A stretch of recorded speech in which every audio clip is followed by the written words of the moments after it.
Bonjour à tous et bienvenue dans ce nouvel épisode.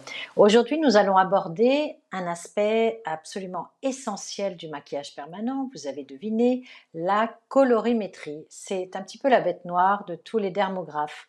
Alors, si vous avez suivi mes podcasts précédents, eh bien, vous savez que le choix des couleurs, c'est absolument crucial pour obtenir un résultat harmonieux et naturel.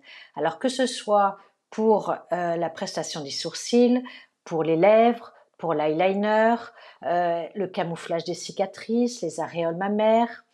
La colorimétrie est importante. Alors, qu'en est-il de la colorimétrie en général? Les questions que l'on peut se poser, c'est comment bien choisir les couleurs en fonction des peaux, des sous-tons de la peau et des effets recherchés et de l'évolution également des pigments. C'est ce que nous allons découvrir ensemble. Alors, ce podcast fait suite à tous ceux consacrés aux sourcils, aux lèvres, à l'eyeliner, afin de donner une cohérence à la série des fondamentaux du maquillage permanent. Je ne pouvais pas terminer cette collection sans créer le module de la colorimétrie. Alors, qu'est-ce que la colorimétrie en maquillage permanent? Déjà, connaître la définition de la colorimétrie. Alors, il faut savoir que la colorimétrie, c'est l'étude des couleurs et de leur interaction. Et dans le contexte du maquillage permanent, elle va permettre surtout de choisir les teintes qui se marient le mieux avec chaque type de peau et chaque caractéristique individuelle. Et l'évolution n'est pas la même d'un individu à l'autre. Alors pourquoi c'est important? Tout simplement parce qu'une mauvaise gestion des couleurs, même si vous faites une jolie prestation, une mauvaise gestion des couleurs peut entraîner des résultats complètement dénaturés. Par exemple, des sourcils trop rougeâtres, des lèvres qui virent au bleu. Il est donc essentiel de comprendre comment travailler avec les couleurs en maquillage permanent pour évidemment une évolution et un rendu absolument parfait et non décevant. Alors, ce qu'il faut savoir, les bases de la colorimétrie pour le maquillage permanent, ça commence par connaître les sous-tons de la peau. Vous savez qu'il existe 3 sous-tons, les sous-tons chauds, les sous-tons froids et les sous-tons neutres. Alors, comment les identifier chez vos clientes et pourquoi c'est crucial pour choisir la bonne couleur? Ce qui est important également, c'est de savoir utiliser la roue des couleurs qui peut vous guider dans le choix des pigments ou du virage de couleur et de la correction des couleurs. Ce qui est important également, c'est l'harmonie, bien harmoniser chaque couleur qui va réagir sur la peau.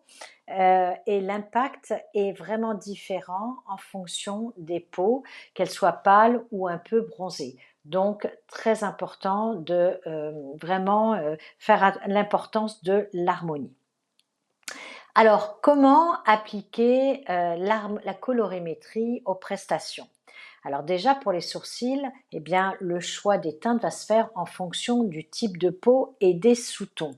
Les lèvres, en fonction des nuances et des effets souhaités, il va falloir bien discuter avec sa cliente et comprendre comment interagissent également la pigmentation naturelle des lèvres et comment on va avoir la possibilité de corriger éventuellement des lèvres décolorées ou irrégulières. Bien expliquer à sa cliente en amont. En ce qui concerne l'eyeliner, on va choisir la teinte de l'eyeliner en fonction des yeux, de la peau, de la sophistication. Tout ça va faire que le résultat va s'en faire ressentir. Alors, si je peux vous apporter quelques conseils pratiques, évidemment, la colorimétrie, c'est un grand chapitre, mais juste quelques conseils pratiques pour le choix des pigments. Déjà, je vous conseille de faire un test de la couleur sur la peau avant de faire une prestation. Et il est très important de tester la couleur sur une petite zone de la peau pour vérifier, évidemment, la réaction de la peau. Prendre en compte les variations saisonnières de la peau, bien sûr, puisque la couleur de peau peut changer avec l'exposition au soleil, la chaleur, etc. Donc, ajuster les pigments selon les saisons. La correction des couleurs, elle va se faire si le pigment choisi dévie ou s'oxyde après quelques semaines. Donc, pour conclure ce chapitre, retenons les points importants, les sous-tons de la peau, l'importance de la roue des couleurs, comment adapter la colorimétrie aux prestations du maquillage permanent. Alors, avant une pigmentation, je vous encourage vivement à appliquer tous ces conseils lors de vos prochaines prestations. N'hésitez pas à me retrouver dans les précédents podcasts sur les sourcils, les lèvres et l'eyeliner pour ceux qui n'ont pas encore écouté. Et si vous souhaitez approfondir vos connaissances, n'oubliez pas qu'il y a mes supports de livres sur les fondamentaux du maquillage permanent. Ils sont là pour vous accompagner et ils sont évidemment détaillés chapitre par chapitre. Merci pour votre intérêt et surtout n'oubliez pas de vous abonner à cette chaîne pour ne pas manquer les prochains épisodes. Merci de laisser un commentaire ou des questions et un avis si vous avez trouvé que ce podcast est utile pour vous. Je vous dis à très vite.